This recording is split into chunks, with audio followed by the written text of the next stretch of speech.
Bonjour et bienvenue sur Auto Lifestyle. Aujourd'hui, nous allons vous présenter une nouvelle voiture électrique, la sud-coréenne Hyundai Ioniq, en version électrique comme je viens de le dire. Pour ce faire, nous avons donc eu la sud-coréenne tout au long d'un week-end. Rappelons qu'à l'époque, nous avions au lancement donc, de la Ioniq essayé la version hybride, donc équipée d'un moteur thermique et aidée par un moteur électrique. Nous avions pu approcher cette version électrique, on avait parcouru quelques kilomètres avec, mais pas de quoi se faire une idée en fait sur le modèle et sur le comportement donc, de cette Ioniq.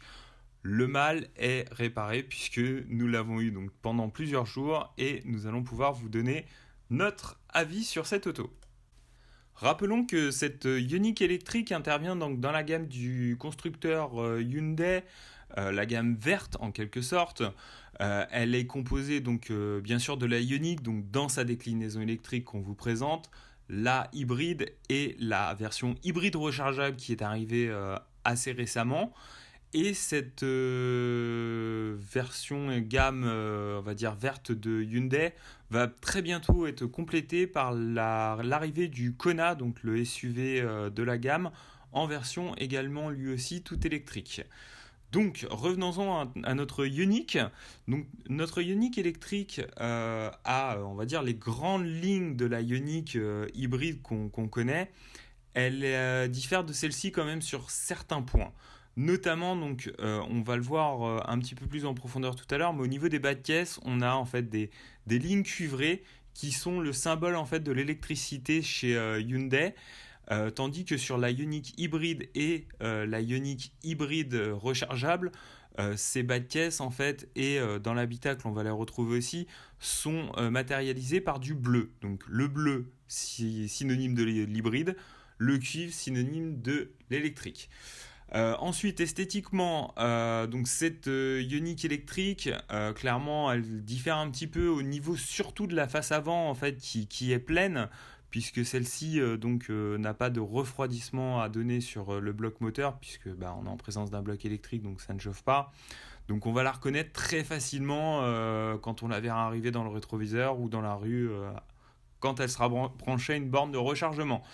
Après, pas grand chose d'autre de différent. Les jantes qui sont un petit peu plus, on va dire, fermées afin de réduire la traînée aérodynamique, comme on le retrouve souvent chez les véhicules électriques.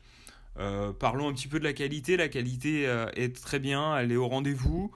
Tout est bien assemblé, pas de défaut au niveau de la carrosserie. Donc vraiment à l'image en fait des nouvelles productions de Hyundai depuis maintenant quelques années, très très bien. Donc nous reviendrons tout à l'heure sur l'aspect conduite du véhicule que nous avons pu tester en région parisienne, particulièrement on va dire sur le réseau secondaire, mais également en ville. Attachons-nous donc maintenant à l'habitacle. Donc une fois n'est pas commune puisque nous allons commencer par le coffre. Donc le volume de chargement de celui-ci est de 455 litres, soit environ 100 litres de moins que sa sœur hybride. Tout simplement, c'est dû à la présence des batteries donc sous le plancher de celui-ci.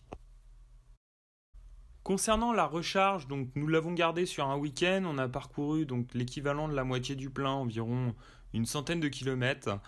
Donc la charge se trouve au niveau de l'habituel trappe à carburant. On l'a branché sur une prise secteur, on a chargé la moitié de ce plein en environ 6 heures, donc en extrapolant, on peut imaginer très facilement qu'un plein complet, si on peut l'appeler comme ça, se fera donc en 12-13 heures. Concernant donc le moteur, celui-ci est un moteur donc, qui a une puissance de 88 kW, soit l'équivalent de 120 chevaux, et on a un couple de 295 Nm. Passons maintenant à l'habitacle donc, de cette Ioniq électrique. Bon, par rapport à sa sœur hybride, il n'y a pas de grosse différence. L'habitacle est très très proche. Elle se situe principalement donc, au niveau du mobilier central où on n'aura pas le levier de la boîte qu'on peut retrouver donc, sur la version hybride ou la version hybride rechargeable. Après, l'ensemble est plutôt proche. On va retrouver donc notamment au centre de la planche de bord l'écran tactile donc, de 7 pouces. Celui-ci est donc cerclé, comme je l'ai précisé tout à l'heure, donc de cuivre, qui est donc le symbole de l'électricité chez Hyundai, tandis que le bleu est le symbole donc de l'hybride. Après, donc au niveau de cet habitacle, il n'y a pas de grand reproche à faire, il est bien assemblé. C'est ergonomique, la planche de bord est moussée sur le dessus, on a un petit peu de présence de plastique un peu plus dur sur le bas du mobilier. Bon, maintenant, rien de catastrophique, c'est propre. C'est à l'apparence comme ça semble que ça vieillira bien dans le temps. Après, bon, bah, bien sûr, il y aura que l'usage et le temps qui nous le dira, mais là, comme ça, à vue, au premier regard qu'on a pu avoir, on ne peut pas imaginer le rossignol ou l'aigle royal qui pourrait y avoir dans quelques années. J'en parlais tout à l'heure, donc voilà, cette planche centrale où c'est différent donc de la sœur hybride, où on a juste un pavé, on va l'appeler comme ça, avec tout ce qui est D, P et R, donc pour valider donc les déplacements du véhicule. À l'arrière, donc on est plutôt bien installé, on a de la place au niveau des jambes, au niveau de la garde de toit, c'est plutôt correct. Bon, les grands gabarits, au-delà d'1,90 m, auront peut-être un petit peu à plier le coup, mais ça reste plutôt correct pour ce type de véhicule. Parlons maintenant de la conduite donc, de cette auto.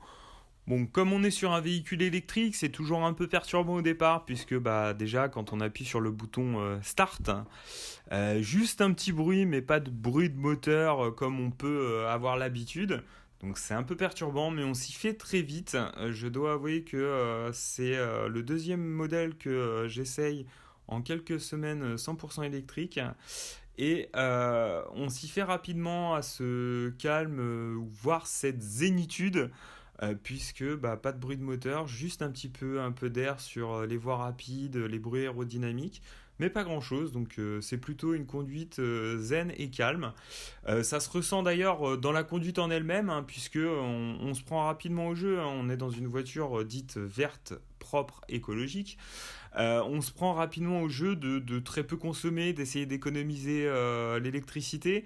Notamment donc chez Hyundai, on a un système donc, de palette derrière le volant qui nous permet de recharger, en fait, de forcer la charge de la batterie, donc l'équivalent du break qu'on avait pu voir sur le Kia Soul EV ou du break aussi chez Volkswagen sur sa Golf GTE. C'est le même principe, sauf que là, en fait, grâce à ces palettes, vous avez trois modes en fait, de récupération d'énergie. Un mode 1 à 3, donc 1 ça récupère sensiblement, 2 et 3 pour le coup ça produit vraiment une force de freinage et on a tendance à peu utiliser au final on va dire les freins de l'auto tellement en fait bah, la récupération d'énergie est simple à gérer de par ces trois modes. Donc bon, c'est sûr que ça demandera un petit peu d'anticipation, mais on s'y fait très rapidement et c'est très intéressant à utiliser au quotidien.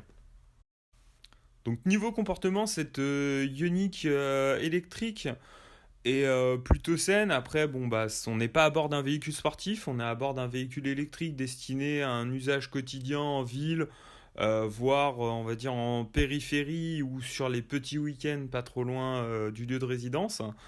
On va dire que ça permettra de se mouvoir. Le plaisir de conduite n'est pas forcément au rendez-vous, mais c'est pas ce qu'on demande non plus à l'auto. Maintenant, on a quand même un 0 à 100 qui se montre plutôt intéressant pour un véhicule de cette catégorie, puisque, rappelons, elle fait l'équivalent de 120 chevaux, et on a un 0 à 100 qui est abattu en 9,9 secondes, ce qui est plutôt correct compte tenu, on va dire, de la vocation du véhicule. Donc une conduite sereine qui au quotidien est très agréable, la voiture braque bien, elle tourne, elle accélère particulièrement bien, donc j'avoue avoir apprécié son utilisation en ville. Voilà, donc j'espère que ce reportage sur cette Ioniq électrique vous aura plu. N'hésitez pas donc à liker cette vidéo sur Auto Lifestyle. On remercie bien sûr Hyundai France pour le prêt de cette Ioniq électrique et à très bientôt sur notre chaîne. Bonne journée.